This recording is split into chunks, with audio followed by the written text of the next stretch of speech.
Pemirsa selamat siang, senang sekali siang hari ini di akhir pekan saya Sally Alexandra dan juga Ana Telita kembali menyapa Anda di Apa Kabar Indonesia Siang. Ana, apa kabar di akhir pekan ini? Baik sekali, tentunya kita akan menghadirkan beragam informasi, salah satunya info kuliner yang mungkin bisa Anda coba nanti, salah satunya dari Kota Bandung, Jawa Barat. Pemirsa, ini kepiting, umumnya kan disajikan dengan campuran saus tiram, saus asam manis, ataupun saus padang. Nah, ada yang berbeda, apa nih yang beda? Nah, ini berbeda nih, di Bandung, Jawa Barat, pemirsa, ada kepiting diolah dengan menggunakan saus garlic karamel. Seperti apa rasanya? Berikut informasinya untuk Anda.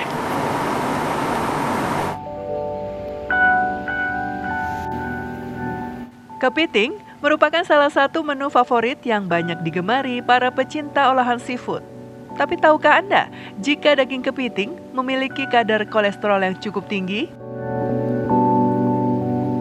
Nah, bagi Anda penyuka menu olahan kepiting, namun menghindari kolesterol tinggi, sebuah resto di kawasan Jalan Dr. Sutami, Kota Bandung, menyuguhkan menu olahan khusus yakni kepiting garlic karamel.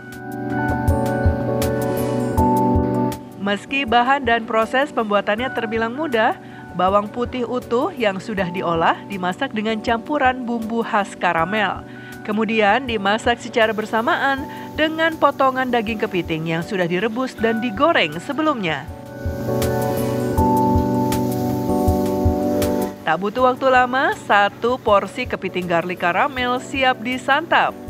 Meski terbilang olahan baru, namun perpaduan cita rasa bawang putih dan manisnya bumbu racikan karamel dipadukan dengan daging kepiting menyuguhkan sensasi rasa yang baru.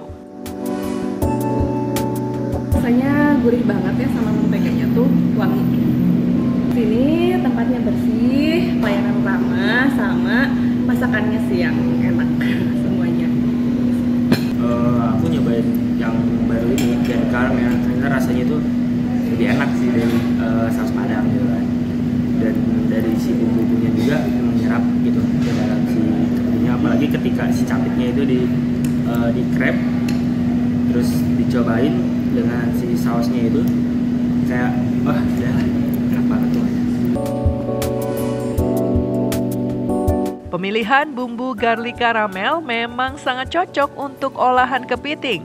Terlebih, garlic atau bawang putih diyakini bisa mengurangi kadar kolesterol yang cukup tinggi pada kepiting. Saus garlic karamel ini perpaduan dari garlic dan karamel, itu cocok untuk olahan kepiting. Jadi fungsinya garlic ini nggak hanya untuk menambah cita rasa, juga dapat meredakan kolesterol dari kepiting karena kepiting ini kolesterolnya cukup tinggi. Untuk pembuatan sausnya cukup memakan waktu karena harus membuat gula itu menjadi sebuah karamel, terus nanti dipadukan dengan garlic, baru menimbulkan cita rasa yang harum, terus gurih dan ada sedikit pedas dari potongan cabai rawit. Bagi Anda pecinta menu olahan kepiting namun takut memicu kolesterol tinggi, menu yang satu ini bisa menjadi alternatif. Dari Bandung, Jawa Barat, John Hendra, TV One mengabarkan.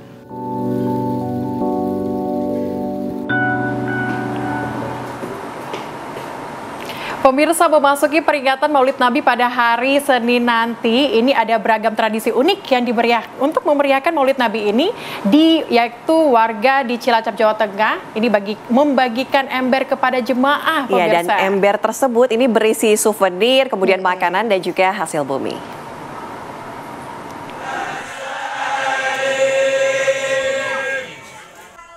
Berbagai cara dilakukan warga dalam memeriahkan Maulid Nabi Muhammad. Di Desa Datar, Kecamatan Dayoluhur, Cilacap, Jawa Tengah, ribuan warga memadati tempat digelarnya Maulid Nabi Muhammad SAW. Ada yang unik dalam acara kali ini. Panitia Maulid Nabi membagikan ribuan ember yang berwarna dan bentuk sama kepada jemaah yang hadir. Dalam ember tersebut berisi makanan ringan, sembako, alat dapur, dan souvenir lainnya.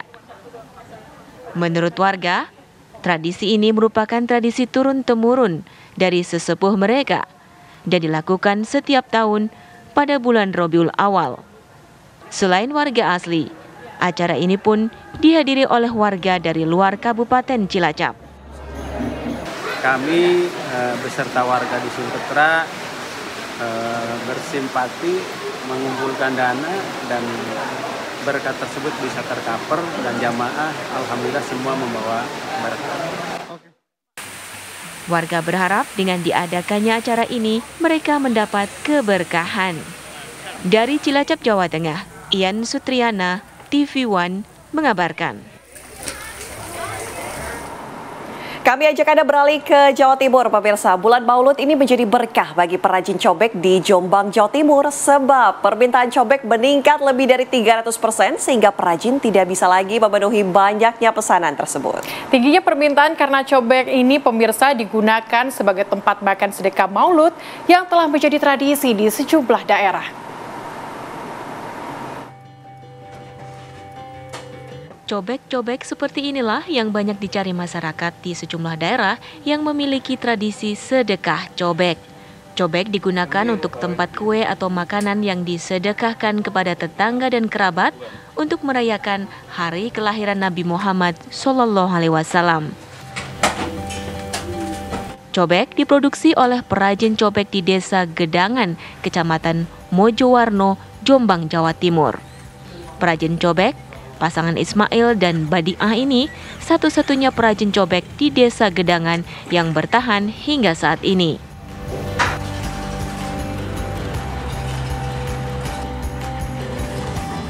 Cobek berbahan tanah liat pilihan. Sebelum dicetak, tanah liat dihaluskan lebih dahulu menggunakan mesin hingga lembut namun liat. Barulah cobek dicetak menggunakan alat yang telah didesain khusus berbahan besi. Setiap gumpalan tanah liat akan menjadi satu cobek. Cobek yang telah dicetak langsung dirapikan supaya tidak keburu keras.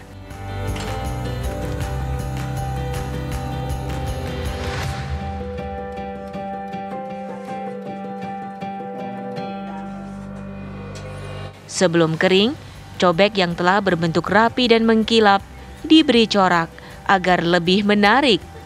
Dalam sehari, Pak Sutri ini mampu menghasilkan sekitar 300 cobek berbagai ukuran. Alhamdulillah permintaan bertambah, tapi ya nggak bisa melayani semua, tenaga kerjanya kurang.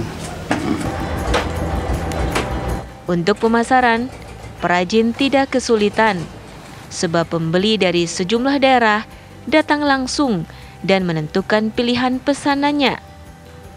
Di antaranya, pemesanan dari Mojokerto, Madura, Nganjuk, dan Jombang sendiri.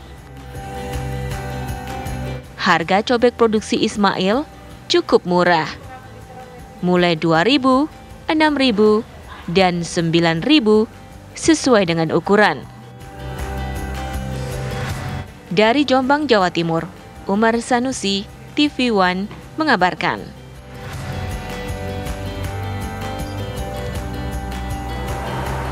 Pemirsa, kita ke informasi lainnya. Ini seorang kakek di Pemalang, Jawa Tengah hampir kehilangan jiwanya saat melakukan ritual tirakat dengan berendam di sungai selama 2 hari. Dan karena aksinya yang membahayakan keselamatan, warga bersama dengan aparat kepolisian mengevakuasi tubuh kakek yang sudah kedinginan dan dalam kondisi lemas.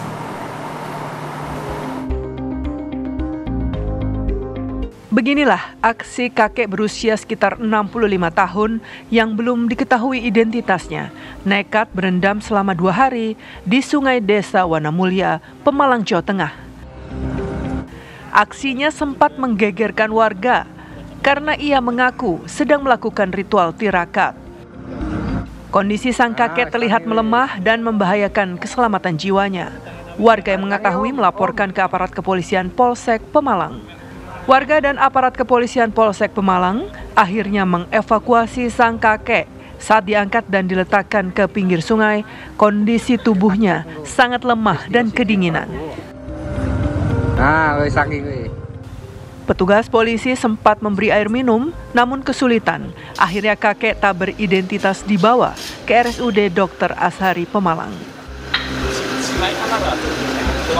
bahwa di Kali Wanamulya ada seseorang yang tengah melaksanakan tirakat, ya, informasinya melakukan tirakat, dan warga Wanamulya tidak berani untuk mengganggu kegiatan orang tersebut. Evakuasi demi keselamatan Bapak yang belum diketahui identitasnya, dan kami bawa ke rumah sakit Dr. Azhari Pemalang. Korban sampai saat ini masih dalam perawatan rumah sakit dan belum bisa diajak berkomunikasi karena lemah dan kedinginan. Dari Kabupaten Pemalang, Jawa Tengah, Muhammad Hamzah, TV One mengabarkan.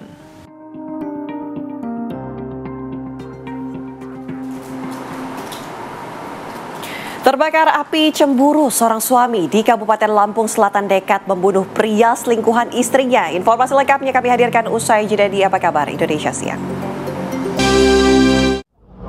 Kalau saya nggak dikabarin polisi, Korat nggak tahu. Korban bernama Wawan Setiawan, berusia 25 tahun, warga Natar, Lampung Selatan meregang nyawa di tangan sang suami yang merasa sakit hati akibat sang istri selingkuh. Tersangka mengajak seorang temannya untuk melancarkan aksi pembunuhan korban. Dengan menjebak korban, mendatangi istrinya untuk berkencan di kamar kontrakannya. Kemudian tersangka menganiaya korban hingga tewas dan membuang mayatnya dengan bantuan istri dan kawannya ke sungai di bawah jembatan Wailayap, Kabupaten Pesawaran. Cemburu sama istri, Pak. Cemburu sama istri. Kenapa? Faktor karena korban saya ketahui pernah berhubungan badan dengan istri, Pak. Oh, pernah berhubungan badan. Motifnya sendiri seperti yang sudah saya singgung di awal, karena kesendiriannya NDR, istri AK, mungkin merasa kesepian sehingga menjalin hubungan asmara dengan korban. Ini dibantu oleh temannya yang saat ini masih dalam pencarian, yaitu RR. Uang cuma 600. Polisi berhasil mengamankan pelaku pasangan suami istri, tersangka pembunuhan. Sedangkan teman pelaku yang membantu aksi pembunuhan masih dalam pengejaran. Minta bantuan. Dari Pesawaran, Lampung, Pujian Syah, Nanang, TV One mengabarkan.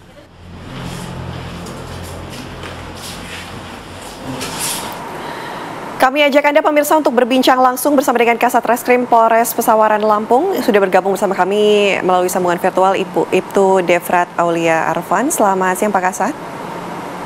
Selamat siang. Pak Kasat, kami ingin tahu kronologi kejadian ini hingga akhirnya ditemukan bahwa korban merupakan korban pembunuhan atas suami yang kemudian kesal begitu istrinya berselingkuh. Bagaimana? Dapat kami jelaskan berdasarkan awal penemuan mayat tersebut ditemukan oleh marbot masjid di daerah kantor Pemda Pesawaran.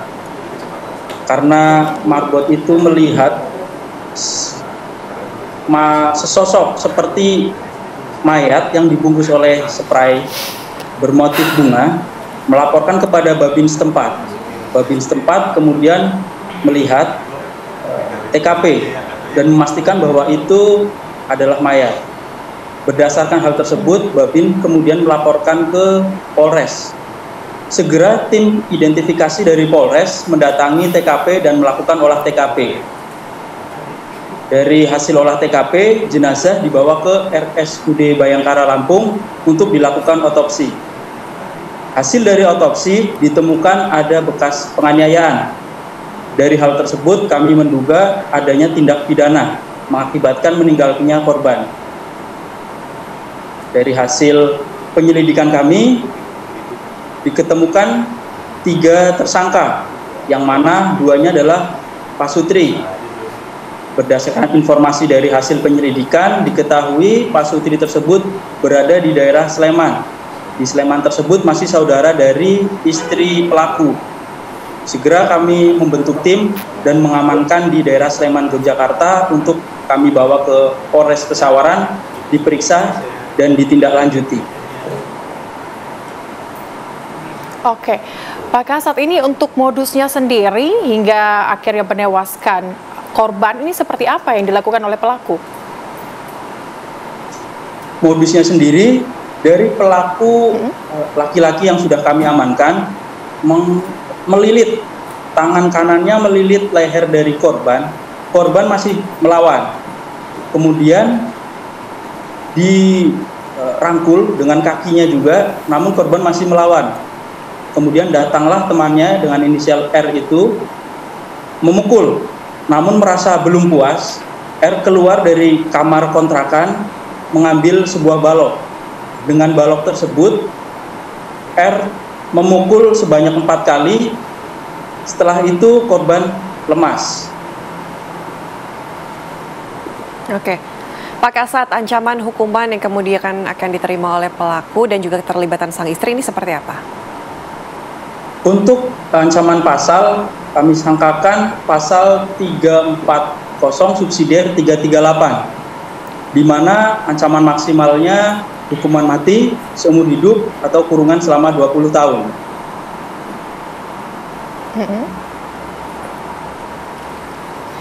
Baik, Pak.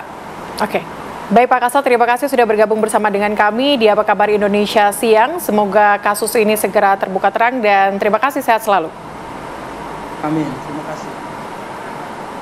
Ya pemirsa, informasi mengenai Munaslup atau anggota Kamar Dagang dan juga Industri atau Kadin yang menggelar musyawarah nasional luar biasa hari ini akan kami hadirkan usai jeda. Tetaplah bersama kami di Apa Kabar Indonesia Siang.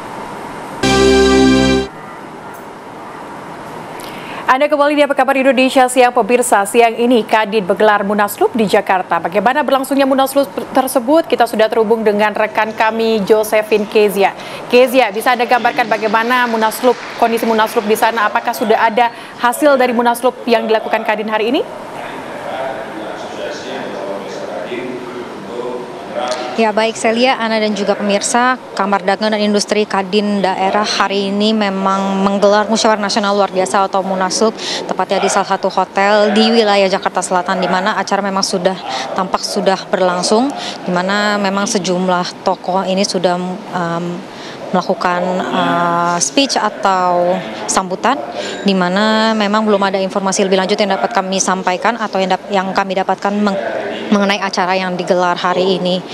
Namun berdasarkan pantauan kami memang ada sejumlah tokoh yang hadir pada Munaslup Kadin pada hari ini, di mana diantaranya tadi kami pantau ada Anindya Bakri yang merupakan Ketua Dewan Pertimbangan Kadin, ini tampak hadir pada hari ini. Kemudian juga ada Bayu Priawan yang merupakan Komisaris Utama PT Bluebird yang nampak hadir sebagai Ketua Pelaksana Munaslup Kadin siang hari ini.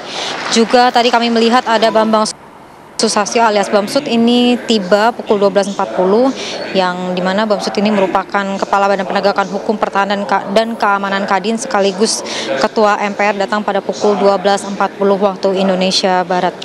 Tadi kami juga sempat menanyakan sedikit kepada Bayu Priawan mengenai acara hari ini, yang dijawab singkat terkait dengan legalitas penyelenggaraan Munaslup Kadin disebut tidak sesuai dengan ADART.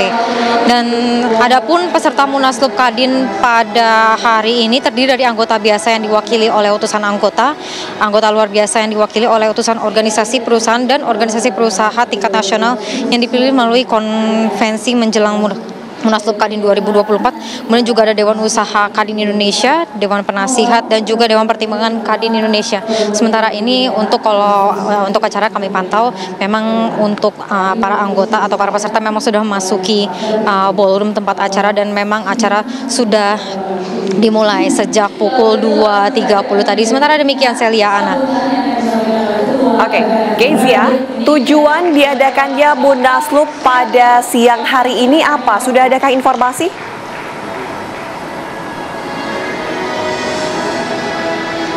Ya baik Celia, Ana, sementara untuk informasi yang kami dapatkan memang belum diketahui lebih lanjut mengenai sebenarnya apa tujuan dari diadakannya Munaslup atau Musyawarah Nasional Luar Biasa yang digelar hari ini di Jakarta Selatan. Celia, Ana. Oke, Kezia, kalau misalnya tadi Anda gambarkan ada sejumlah tokoh yang hadir dalam Munaslup Kadin kali ini. Apakah Ketua Kadin yakni Arsyad Rashid juga hadir dalam Munaslup yang diselenggarakan hari ini?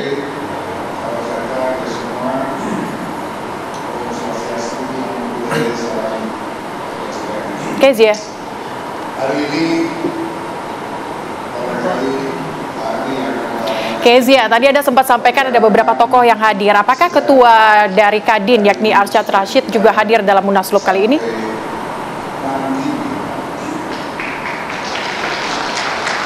Ya, Celia, kalau dapat kami sampaikan, tadi memang ada sejumlah tokoh yang hadir.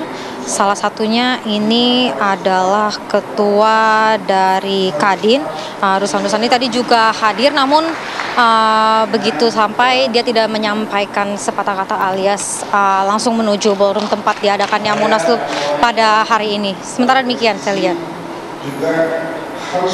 Oke, Kezia, tadi Anda katakan bahwa beberapa tokoh turut hadir dan dikatakan sudah mencapai quorum begitu. Dari hal-hal yang disampaikan atau speech di antara para anggota yang telah hadir, ini bisa Anda informasikan apa saja hal-hal penting atau poin-poin penting yang disampaikan?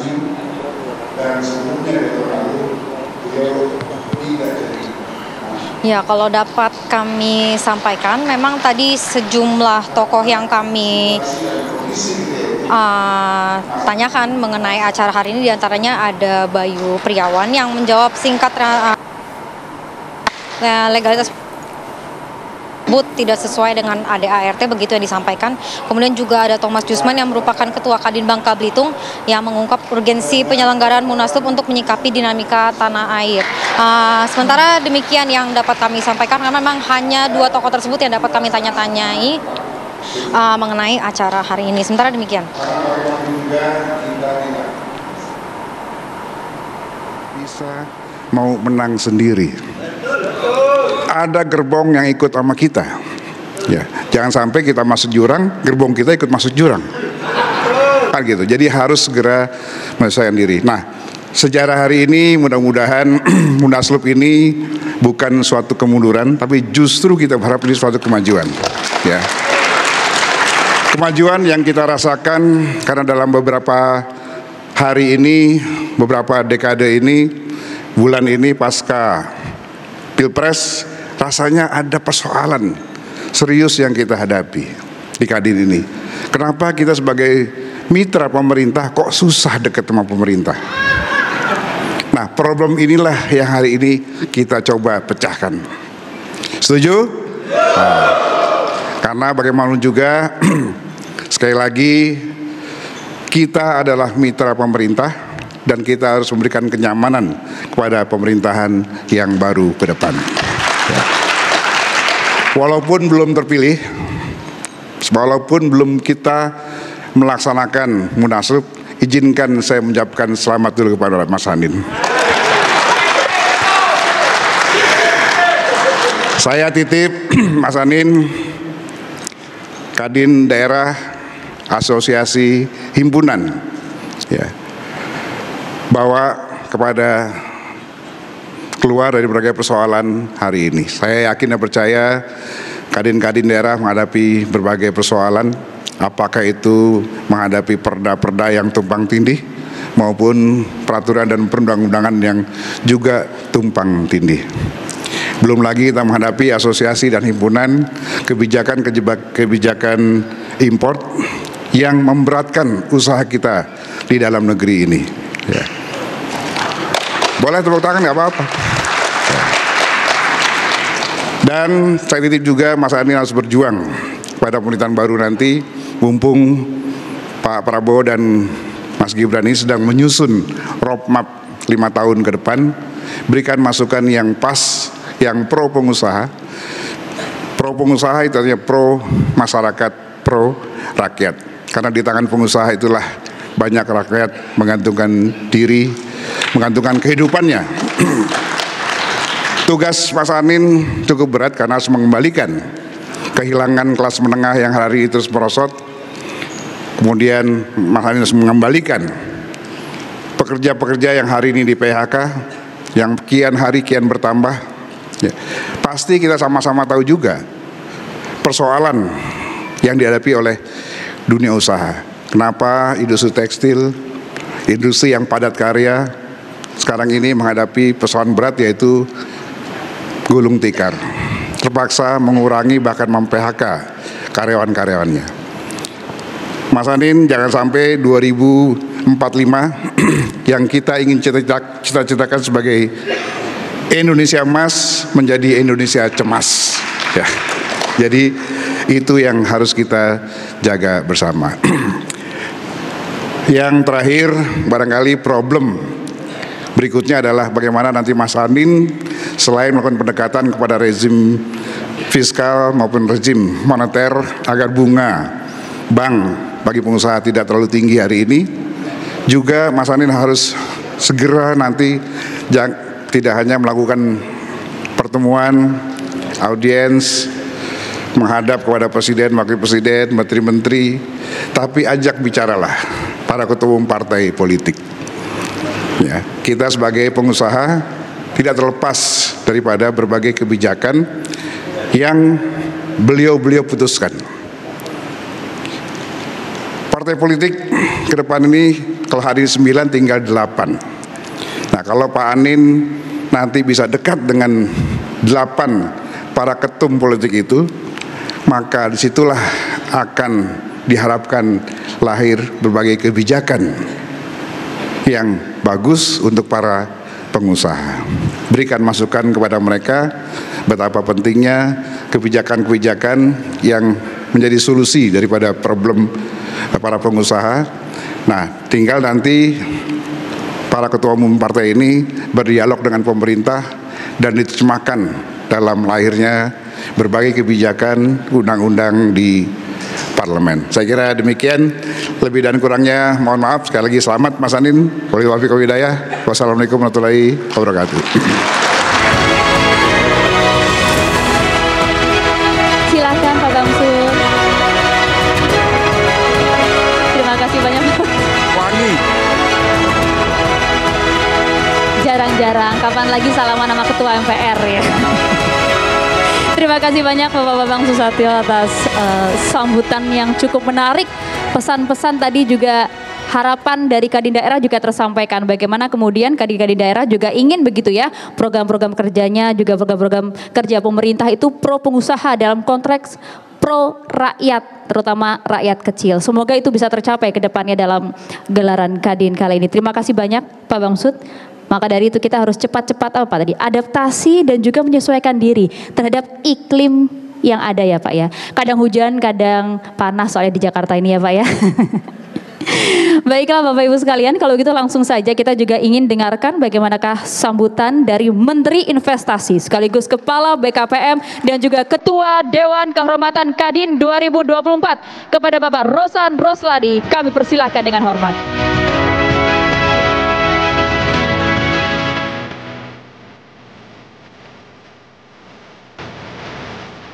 Assalamualaikum warahmatullahi wabarakatuh. Salam, Om Swastiastu, Nama Budaya, Salam Kebajikan. Selamat siang dan salam sejahtera buat kita semua. Izinkanlah saya menyapa terlebih dahulu yang kita hormati, kita banggakan, Ketua MPR Bapak Bambang Susatyo. Selamat datang, kita panggilnya Mas Bamsud. Dan juga tentunya kepada yang kita hormati dan juga kita banggakan, ini Ketua Dewan Pertimbangan Mas Anin Bakri, dan banyak sekali nih yang merupakan guru kita bersama yang selalu awet muda, ayahanda Bapak Abdul Latif. Beliau ini panjang umur karena saya dikasih tahu resepnya satu, berenang tiap hari, tiap pagi ya Bang ya, gitu. Dan juga tentunya kepada para senior, anggota Dewan yang terhormat, ada juga Bapak Kamur Samad, dan tentunya Bapak Nurdin Halid, sahabat saya nih Pak Erwin Aksa, dan yang tentunya yang saya cintai, saya hormati dan saya banggakan, seluruh Ketua Umum Kadin Provinsi.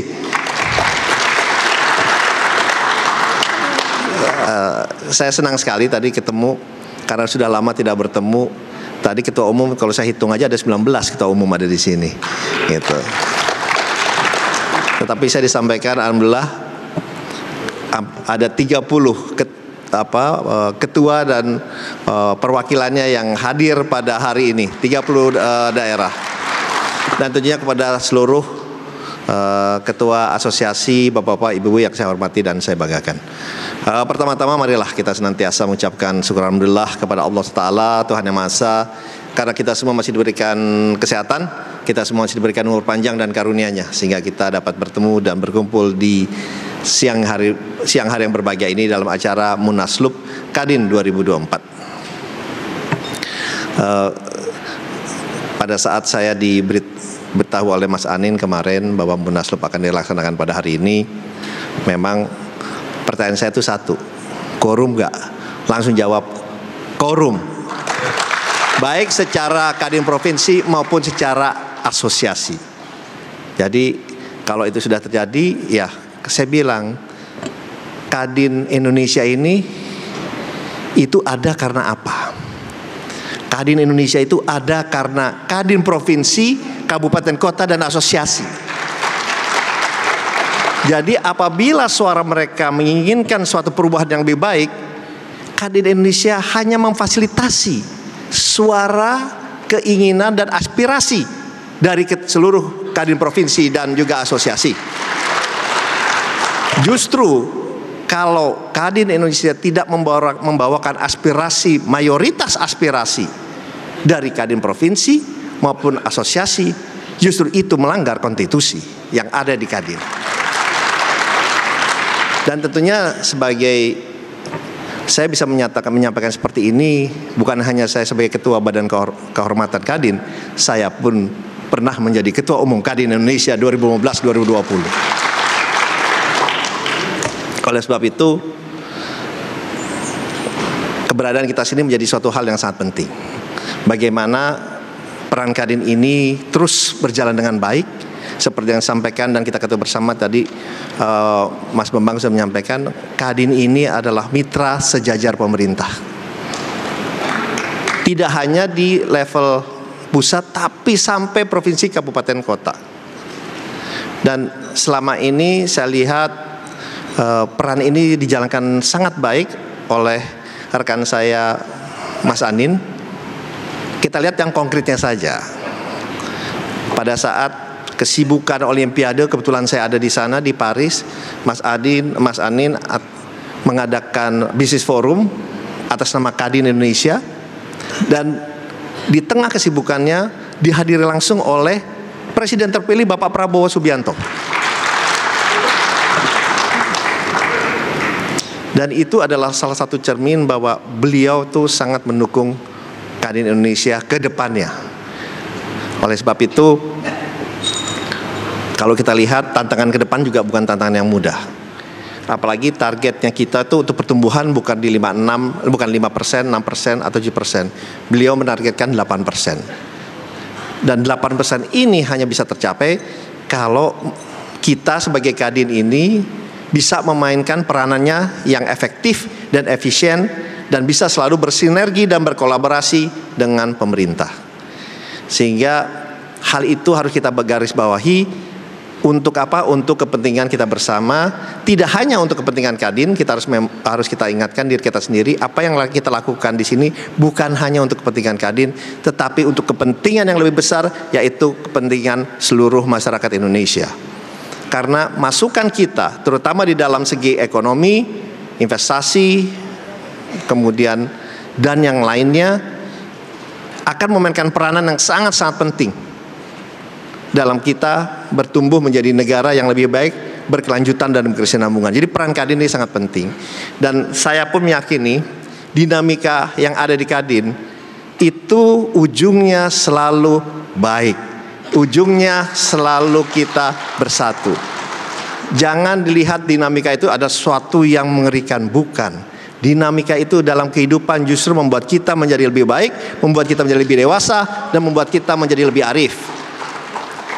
Tapi belajar dari pengalaman Kadin yang sudah berdiri begitu lama, di zaman saya saja sudah 50 tahun, Kadin ujungnya selalu memahami dan mengerti posisinya, bahwa kapan ada masanya kita mesti tampil, ada masanya kita mesti ikut, ada masanya kita mesti turun. Dan itu dibutuhkan suatu kejiwaannya, jiwa yang besar. Dan kita tidak usah jauh-jauh, Mas Anin sudah memberi contoh kepada kita 2 tahun yang lalu bagaimana, kapan dia mesti tampil, kapan dia mesti turun, untuk apa? Untuk kepentingan yang lebih besar, kepentingan Kadin itu sendiri. Terima kasih. Wassalamualaikum warahmatullahi wabarakatuh. Assalamualaikum warahmatullahi wabarakatuh. Kita berikan tepuk tangan yang lebih meriah lagi untuk Bapak Rosan Roslani. Terima kasih banyak Pak Rosan.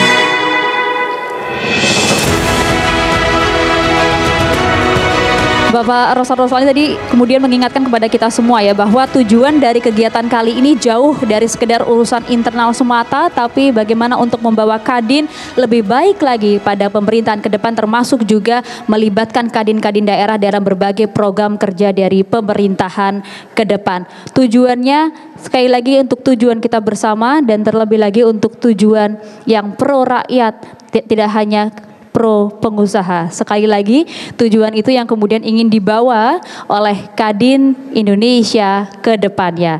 Dan tadi kita sudah sama-sama menyaksikan bagaimanakah pembukaan gelaran Munaslup Kadin 2024. Berbagai pesan-pesan tadi juga sudah disampaikan dalam berbagai sambutan yang sudah kita dengar bersama. Dan sekali lagi gelaran Munaslup Kadin kali ini memang mengakomodir sejumlah program-program kerja dari Kadin di seluruh daerah. Tadi total kalau disebutkan paling tidak sudah ada 30 daerah. Betul, saya ingin dengar terlebih dahulu dong suara Kadin daerah mana ya? Ini udah quorum belum Pak Bamsud ya? Sudah katanya. Itu yang cukup penting sebenarnya. Tapi nanti sebelum kita kemudian masuk kepada acara inti Munaslup kali ini, bagaimana sebenarnya yang ingin dibawa adalah berbagai dinamika yang ada di internal Kadin. Sekali lagi tujuannya adalah hal yang baik. Itu yang kemudian ingin kita kedepankan, termasuk juga bagaimana nanti yang akan dibawa oleh Bapak Ibu sekalian, para Kadin daerah, untuk membawa Kadin lebih baik lagi, terutama dalam pemerintahan ke depan, agar kemudian kita semua bisa sama-sama membawa Indonesia lebih baik lagi. Kalau tadi disampaikan oleh Pak Bambang Susatyo gitu ya, bukan membawa Indonesia cemas, tapi Indonesia emas. Nah, itulah yang kemudian diinginkan oleh kita semua. Kalau begitu, Bapak Ibu sekalian, langsung saja kita coba ingin masuk ke acara inti. Kalau tadi opening ceremony sudah dilakukan, sudah kita simak bersama-sama. Kalau tadi saya buka dengan sebuah pantun, saya punya sebuah pantun lagi, biar lebih semangat. Boleh dibantu cakepnya ya. Buah kelapa, buah delima, dimakan sungguh nikmatnya. Tanpa maksud berlama-lama, langsung saja kita mulai Munaslupnya. Beri tepuk tangan bersama. Dan gelaran Munaslup sudah tak sabar, sudah ditunggu-tunggu begitu ya Bapak Ibu sekalian ya. Tapi tenang, tujuannya nanti insya Allah akan tercapai secara damai begitu ya. Tadi disampaikan tujuannya selalu tujuan-tujuan yang baik begitu ya. Dan nanti gelaran Munaslup kali ini kalau bisa kemudian digelar secara singkat, jelas, padat begitu ya. Jadi mohon kerjasama dari Bapak Ibu sekalian, termasuk juga ketum-ketum daerah yang sudah hadir semuanya, telah menunggu lama. Terima kasih banyak kami ucapkan sudah berkenan hadir dalam gelaran Munaslup kali ini, termasuk juga dari paling jauh di sini datang dari daerah mana? Papua hadir. Papua mana? Boleh berdiri? Hadir? Luar biasa, kita berikan tepuk tangan. Ujung timur sudah. Kalau paling jauh dari ujung barat mana? Aceh ada? Boleh beri tepuk tangan, boleh berdiri? Waduh, Pak Anin lengkap Pak, dari Aceh hingga Papua hadir kali ini ya, luar biasa. Kita berikan tepuk tangan untuk kita semua. Sudah bersiap nampaknya, langsung saja kalau begitu kami mohon berkenan kepada Ketua Panitia Penyelenggara untuk bisa langsung memulai gelaran Munaslup, acara inti kita pada sore hari ini. Kami mohon berkenan untuk bisa naik ke atas panggung. Kami mohon berkenan kepada Bapak Haji Muhammad Iqbal selaku Ketua Panitia Penyelenggara. Kami serahkan gelaran Munaslup Kadin 2024 kali ini.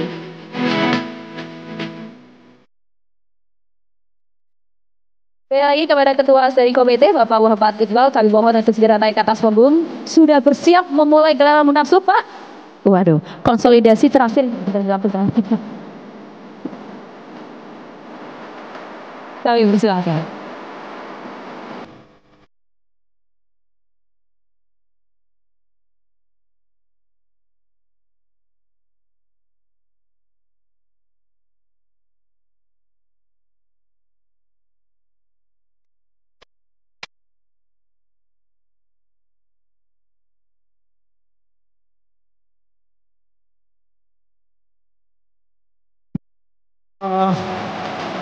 Sebelum sidang kita mulai, saya panggil ke depan anggota steering komite. Ya. Mana? Ya. Ya. Yang pertama Saudara Haji Muhammad Taslim, Bang Wek, Sulbar, toilet ya. Kemudian yang kedua sebagai anggota. Untuk mengakhiri akhir pekan di Apa Kabar Indonesia Siang, kami harus pamit undur diri dulu pemirsa. Saya Natelita. Dan saya Celia Alexandra, mewakili kru yang bertugas, pamit undur diri dan sampai jumpa pemirsa.